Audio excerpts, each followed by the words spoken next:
My name is Hazley, and I never thought I'd spend Thanksgiving weekend photographing bruises on a child's back. But when my stepson Tyler came home from his mother's house that Sunday evening, I didn't have a choice. "Hey, buddy," I called out when I heard the front door open. "How was your weekend with—" The words died in my throat. Tyler stood in the hallway, his face swollen and discolored, blood dried under his nose, and his clothes torn at the collar. "Oh my God, Tyler!" I rushed to him. "What happened?" "I'm fine," he mumbled, not meeting my eyes. "You are not fine!" My husband James appeared from the kitchen, his face going pale. "Tyler, what the hell happened?" "Dad, please, just let it go," Tyler said, his voice cracking. "Let it go?" I gently touched his shoulder and he winced. "Tyler, sweetheart, take off your shirt." "Hazley, I don't think—" James started. "James, trust me. Tyler, please." Tyler slowly pulled his shirt over his head, and both James and I gasped. Dark purple bruises covered his ribs and back in distinct patterns. Handprints, belt marks, and what looked like welts from a switch or branch. "Who did this to you?" James demanded, his voice shaking with rage. "It's nothing, Dad. It's tradition," Tyler whispered. "Tradition?" I repeated, my blood running cold. "What kind of tradition involves this?" Tyler looked at the floor. "Mom's family does it every holiday. They say it builds character, makes men tough, makes us strong." James grabbed his car keys. "I'm calling the police right now, and then I'm driving over to Vanessa's." "Dad, no!" Tyler grabbed his arm. "She said if I told anyone, I'd have to live with her full time. She said you'd lose me. She said the courts would believe her, not you." I knelt down to Tyler's level. "Tyler, listen to me. What your mother is doing is illegal. It's abuse, and I promise you, she's not going to win." "You don't know my mom," he said, tears finally spilling over. "She always wins. She told me judges always side with mothers." "Then we'll prove her wrong," I said firmly. "But first, we need to document everything. James, call Dr. Morrison and tell him we need an emergency appointment. Tonight." "Hazley's right," James said, his anger shifting to determination. "Tyler, we're going to protect you. I should have done this years ago." "You didn't know, Dad," Tyler said softly. "I never told you because I thought it was normal. Mom said her dad did it to her and his dad did it to him. She made it sound like every family did this." "That doesn't make it right," I said. "It makes it generational abuse, and it ends tonight." An hour later, we sat in Dr. Morrison's office. The doctor, a kind man in his 60s, carefully examined Tyler's injuries while taking detailed photographs. "These bruises are consistent with repeated strikes from both a hand and an object, likely a belt or switch," Dr. Morrison said grimly. "Tyler, I need to ask you some questions, and I need you to be completely honest, okay?" "Okay," Tyler said quietly. "How long has this been happening?" "Since I was 6. Every Thanksgiving, Christmas, Easter, 4th of July, any time the whole family gets together." "And it's always your mother's family who does this?" "Mom, my Uncle Derek, sometimes my grandfather. They call it toughening up. They make all the boys do it." Dr. Morrison's expression hardened. "I'm legally required to report this to Child Protective Services. This is severe physical abuse." "Will they take me away?" Tyler asked, panicked. "No, son," James said firmly. "You're staying with us. We're going to make sure of it." Dr. Morrison looked at me and James seriously. "I've been practicing medicine for 30 years and I've never seen anything quite like this. The fact that it's systematic, ritualized, this is going to require immediate intervention." "Whatever it takes," I said. "Just tell us what we need to do." The next morning, I sat across from Margaret Chen, a family law attorney with a reputation for winning impossible cases. "Mrs. Patterson, I've reviewed the medical report and the photographs," Margaret said. "This is an open and shut case of child abuse.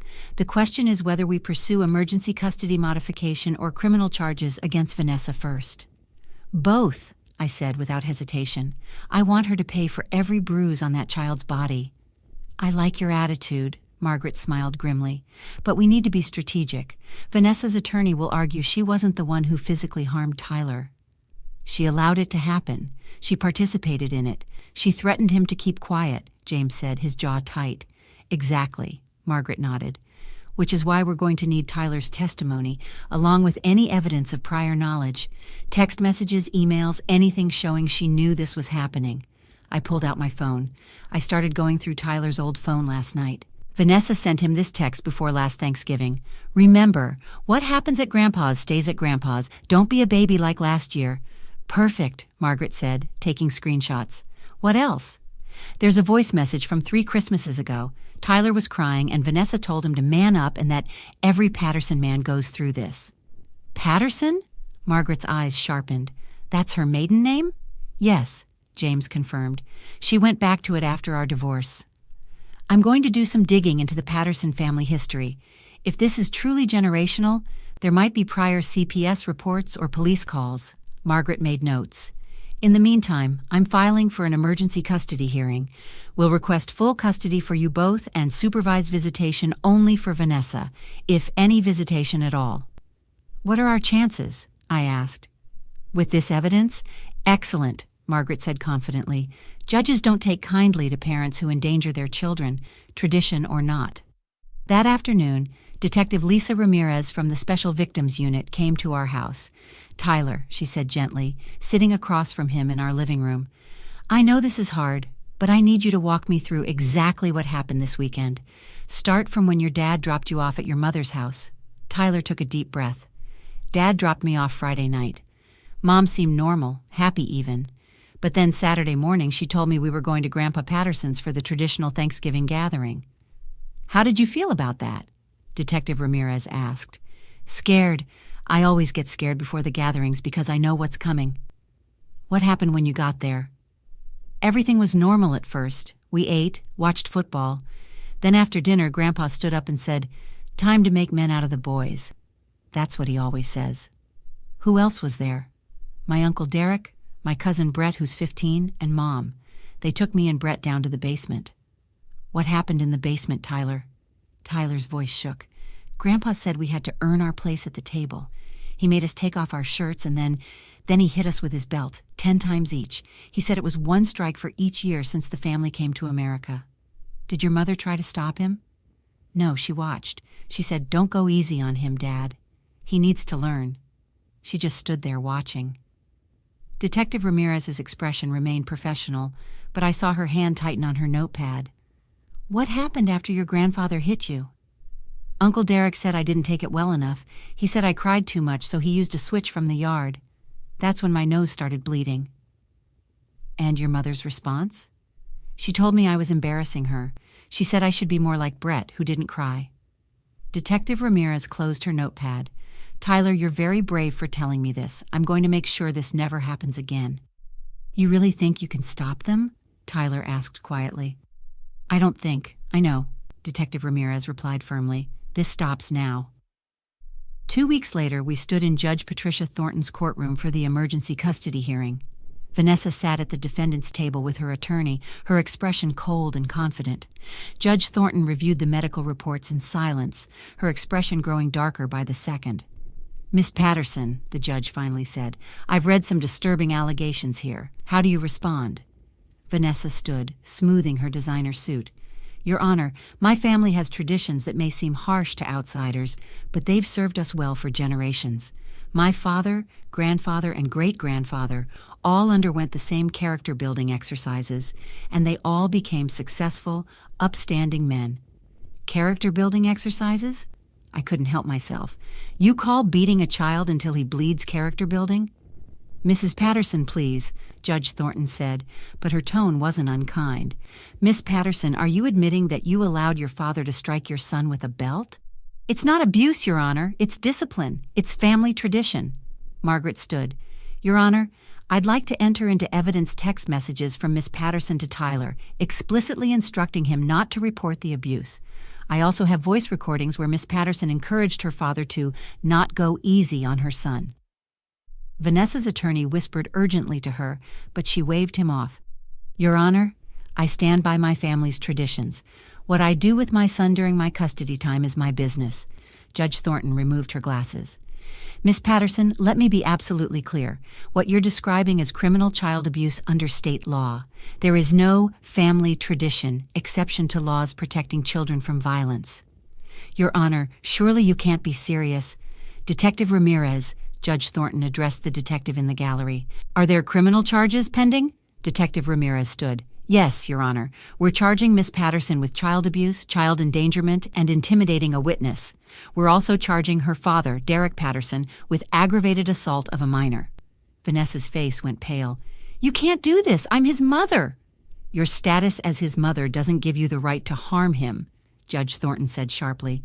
Custody is immediately and fully transferred to Mr. James Patterson and Mrs. Hazley Patterson. Miss Vanessa Patterson, you are prohibited from any contact with the minor child pending resolution of criminal charges. No, Vanessa shouted. Tyler needs me. He needs to learn to be strong.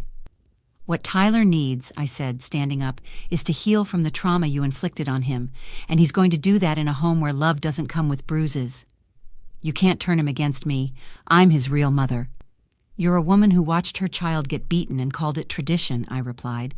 That's not a mother. That's a bystander to abuse. Judge Thornton banged her gavel. That's enough. Bailiff, please escort Miss Patterson out of my courtroom. As Vanessa was led away, she turned back one last time. You'll regret this, James. You too, Hazley. You're making him weak. We're making him safe, I called back. There's a difference. 3 months later, Vanessa stood trial for child abuse. The courtroom was packed. Apparently, the Patterson family tradition had made local news, and several other families had come forward with similar stories about the Patterson family gatherings. The prosecutor, a sharp woman named Andrea Wells, presented our evidence methodically. Miss Patterson, Andrea said during cross-examination, you testified that you believed these traditions were building character. Can you explain how giving a child bruises that lasted for weeks builds character? It teaches resilience, Vanessa said stubbornly. It teaches boys not to be weak. Did it teach your son not to be weak, or did it teach him to be afraid of the people who should protect him? Vanessa had no answer. The jury deliberated for less than 2 hours. Guilty on all counts. Vanessa was sentenced to 3 years in prison, with mandatory parenting classes and a permanent restraining order preventing contact with Tyler until he turned 18, and only then if Tyler consented. Her father received 5 years. Uncle Derek took a plea deal for 2 years plus anger management. That evening, I sat with Tyler on the back porch, watching the sunset. Hazley, he said quietly. Yeah, buddy. Thank you for not letting it go, for fighting for me. Tyler, you never have to thank me for that. Protecting you isn't optional. It's what family does. My mom called you from jail yesterday, he said. She left me a voicemail saying she's sorry and that she loves me. My heart clenched. How do you feel about that? I don't know. Part of me wants to believe her, but mostly I remember how she watched Grandpa hit me and told him not to go easy. That's a completely valid feeling, I said. Tyler, you don't owe her forgiveness. You don't owe her a relationship. What she did was wrong, and her apology doesn't erase that. I know. I wish she'd been the kind of mom you are. I pulled him into a hug, careful of his still healing ribs. You've got the family you deserve now, and we're never letting anyone hurt you again. Tyler's therapist says he's making remarkable progress. The nightmares have decreased. He's laughing more. Last week, he told James he wanted to change his last name to Patterson Miller, keeping his father's name but adding mine too. Some people might think I overreacted, that I should have tried to work with Vanessa or preserve Tyler's relationship with his mother. But here's what I learned. Some traditions deserve to die. Some people don't deserve second chances. And some fights are worth fighting, no matter what it costs. Tyler is thriving now. He joined the debate team, made honor roll, and finally feels safe in his own skin. That's worth every minute I spent gathering evidence, every dollar we spent on attorneys, every sleepless night worrying about the outcome. Because at the end of the day, protecting a child isn't revenge, it's justice. And justice looks like a boy who can celebrate holidays without fear, who knows that love shouldn't hurt, and who understands that real strength comes from standing up to bullies, even when those bullies are family. Have you ever had to protect someone from toxic family traditions or abusive people hiding behind the excuse of, that's how we've always done it? What would you have done in my situation? Like and subscribe for more stories about people who refused to be victims and fought back the right way.